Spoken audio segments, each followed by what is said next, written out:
Yang paling bagus adalah inisiatif pribadi, karena etika itu kan kontrol moral, yaitu dia mengundurkan diri aja karena dia mempermalukan dirinya, itu ketakuan memanfaatkan kekuasaan. Lalu dia bikin pembelaan, tapi kita nggak untung. Bukan soal untung ruginya, tetapi dia sudah melanggar janjinya untuk tidak memanfaatkan kekuasaannya, kendati rugi. Nah, itu artinya mengundurkan diri. Tentu Pak Jokowi dapat beban, karena itu dia tunggu dua menteri itu mengundurkan diri. Kalau nggak mengundurkan diri, maka mesti diberhentikan oleh Presiden Jokowi. Kalau Presiden Jokowi nggak berhentikan, berarti Presiden Jokowi terlibat di dalam koneksi pelanggaran etika itu. Dan itu yang akan dicatat nanti oleh generasi berikutnya, bahwa Presiden Jokowi pernah melakukan act of omission, membiarkan sesuatu itu berlangsung secara tidak etis. Kita sebetulnya tahu bahwa ini siar akan jadi batu sandungan Presiden Jokowi di kemudian hari. Kalaupun KPK karena kekuasaan politik nggak mampu membongkar itu, kalaupun Presiden Jokowi karena pertimbangan stabilitas nggak mau memecat dua menteri itu, oke, nggak ada soal. Tapi Pak Jokowi akan ada excess baggage tuh,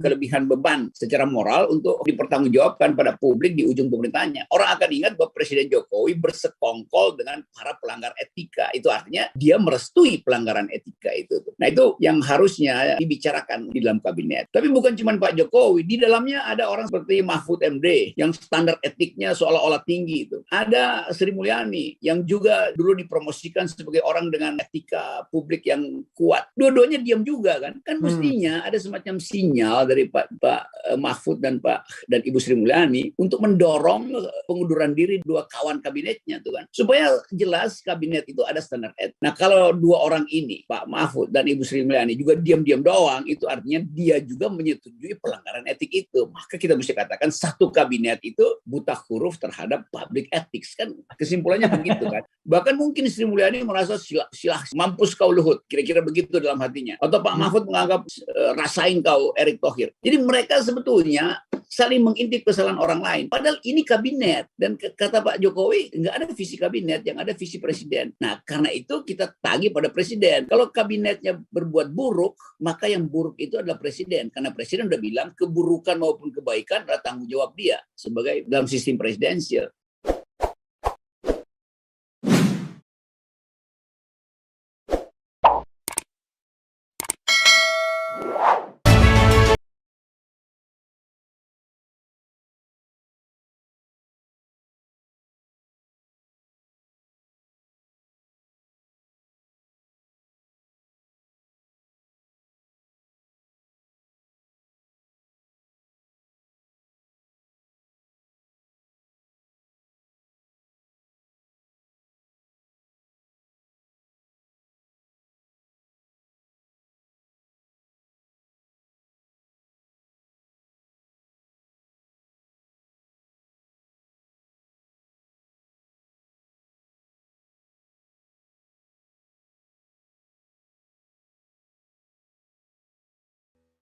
Keadilan di dalam berbisnis itu tidak tergantung pada untung rugi, tapi tergantung pada ada konflik of interest apa tidak, ada insider trading apa enggak gitu. Dan ternyata harus dinyatakan bahwa Erick Thohir dan Pak Luhut, kendati dia rugi sekalipun, tetap dia melanggar etika publik, yaitu memanfaatkan kekuasaan untuk mengatur filantropisnya, itu soalnya. Jadi kalau kita bicara terhadap pelanggaran etika publik ini, kan ada konsekuensi dong yang harusnya diambil ya, baik secara inisiatif pribadi atau mungkin inisiatif Pak Jokowi. Apa yang sebaiknya dilakukan, Bung Rocky? Yang paling bagus adalah inisiatif pribadi, karena etika itu kan kontrol moral, yaitu dia mengundurkan diri aja karena dia mempermalukan dirinya, itu ketakuan memanfaatkan kekuasaan. Lalu dia bikin pembelaan, tapi kita nggak untung. Bukan soal untung ruginya, tetapi dia sudah melanggar janjinya untuk tidak memanfaatkan kekuasaannya, kendati rugi. Nah, itu artinya mengundurkan diri. Tentu Pak Jokowi dapat beban, karena itu dia tunggu dua menteri itu mengundurkan diri. Kalau nggak mengundurkan diri, maka mesti diberhentikan oleh Presiden Jokowi. Kalau Presiden Jokowi nggak berhentikan, berarti Presiden Jokowi terlibat di dalam koneksi pelanggaran etika itu. Dan itu yang akan dicatat nanti oleh generasi berikutnya, bahwa Presiden Jokowi pernah melakukan act of omission,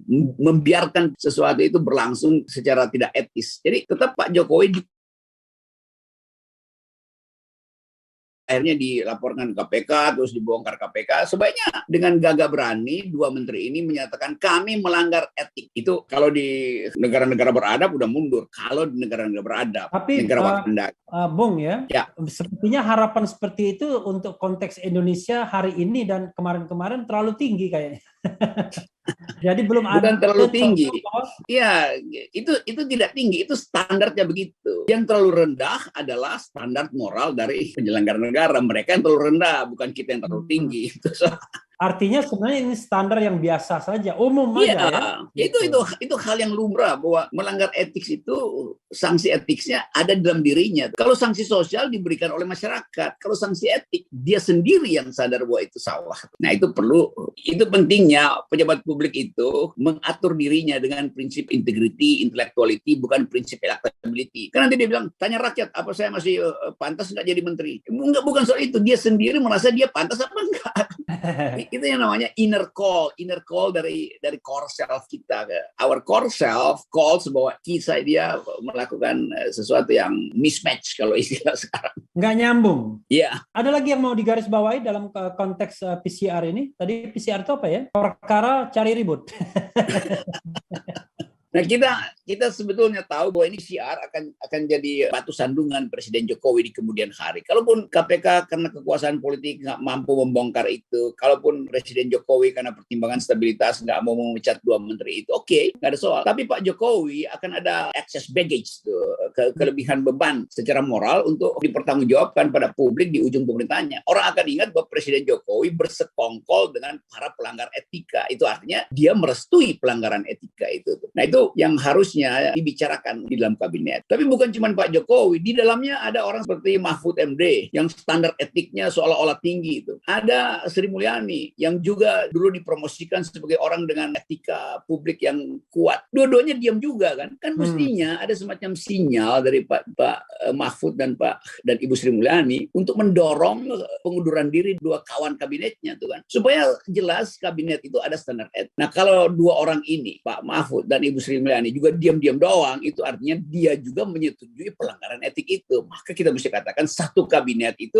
buta huruf terhadap public ethics kan, kesimpulannya begitu kan. Ya, tapi saya membayangkan ya, ketika orang berada di luar kerumunan, di luar katakanlah mudah mengatakan itu, tapi kalau sudah masuk dalam sistem maka feodalisme kita atau sistem nilai kita rasanya tidak mungkin bisa menerima ya bahwa ada kolega yang saling mengkritik begitu. Gimana? Iya, benar. Tapi juga mesti diingat, kalau di dalam mungkin nggak tega untuk saling tahu karena itu kolega. Tapi Pak Mahfud juga adalah kolega kita. Sri Mulyani juga ada kolega kita. Di dalam community of ethics, di dalam komunitas ethics, dua menteri itu adalah kolega kita. Nah itu kita tuntut dari dua teman kita itu, Ibu Sri Mulyani dan Pak Mahfud MD. Karena itu saya mau kejar aja, apa konsekuensi dari soal PCR ini, bukan terhadap Erick Thohir dan Pak Luhut, tetapi terhadap Ibu Sri Mulyani dan Pak Mahfud yang dua-duanya selalu bicara tentang imperatif ethics, tentang keutamaan ethics di dalam pemerintahan. Dua mereka itu justru yang harusnya kita ganggu nuraninya. Kalau dia nggak terganggu juga, itu artinya dia satu kawanan dengan para pelanggar ethics. Jadi udah tenggelam sama-sama, itu kan gampang aja buat lihat. Standar etiknya itu untuk orang lain ya, begitu di luar bisa melakukan itu, menyarankan standar etik itu, tapi begitu di dalam sulitnya minta ampun jadinya. Nah, itu A+ itu kesimpulannya. Refli Harun. Bung Rocky, tapi ada pernyataan dari LBP mengatakan, saya nggak terima dong duit, ya kan? Kalau saya terima duit, saya resign katanya. Artinya, dia mengatakan nggak apa-apa resign kalau saya terima duit. Apalagi?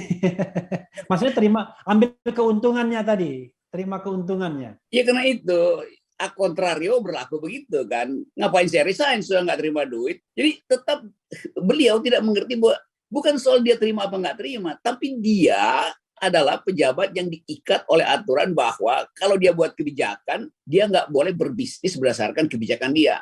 Jadi soalnya berbisnis itu, ya bisnis bisa rugi, bisa untung. Tapi ukuran kita adalah larangan konflik of interest. Jadi sekali lagi, di situ poinnya tuh. Saya baca Pak Luhut datang ke media massa, menerangkan segala macam. Iya benar, itu bagus betul. dalam upaya untuk membersihkan diri itu. Tapi bukan itu intinya. Jadi jangan menghimbau publik bahwa kami ini filantropis. Nggak ada soal, jadi filantropis bagus. Tetapi konflik of interest nggak boleh berlangsung. Jadi intinya kan begitu kan. Dan jangan sampai kemudian etika kenabian sebagai filantropis itu dicampurkan dengan menjadi pengusaha yang memanfaatkan jabatan. Jadi itu pentingnya tuh apa namanya etika kenabian atau bahasa Perancisnya noblesse oblige. Semakin tinggi kedudukan, semakin kewajiban itu diutamakan kan. Itu kan noblesse oblige. Jadi prinsip noblesse oblige itu yang tidak ada pada pejabat-pejabat di kabinet Pak Jokowi. Dan kalau Pak Jokowi diam berarti Pak Jokowi juga tidak punya noblesse oblige. Ataukah problemnya di lingkungan ataukah di perorangan? Di lingkungan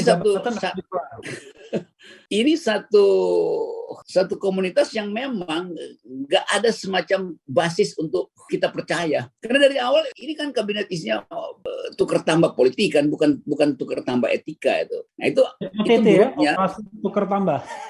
Iya, ini betul. Ini karena operasi tukar tambah, OTT, operasi tukar tambah. Maka saling menunggu. Bahkan mungkin Sri Mulyani merasa mampus kau Luhut, kira-kira begitu dalam hatinya. Atau Pak Mahfud menganggap rasain kau Erick Thohir. Jadi mereka sebetulnya saling mengintip kesalahan orang lain. Padahal ini kabinet. Dan kata Pak Jokowi, nggak ada visi kabinet, yang ada visi presiden. Nah, karena itu kita tagih pada presiden. Kalau kabinetnya berbuat buruk, maka yang buruk itu adalah presiden. Karena presiden udah bilang keburukan maupun kebaikan adalah tanggung jawab dia sebagai dalam sistem presidensial. Karena itu kita ingatkan terus, Pak Jokowi, Anda pernah mengatakan tidak ada visi kabinet, yang ada visi presiden. Berarti visi presiden adalah juga membiarkan konflik of interest, kan begitu.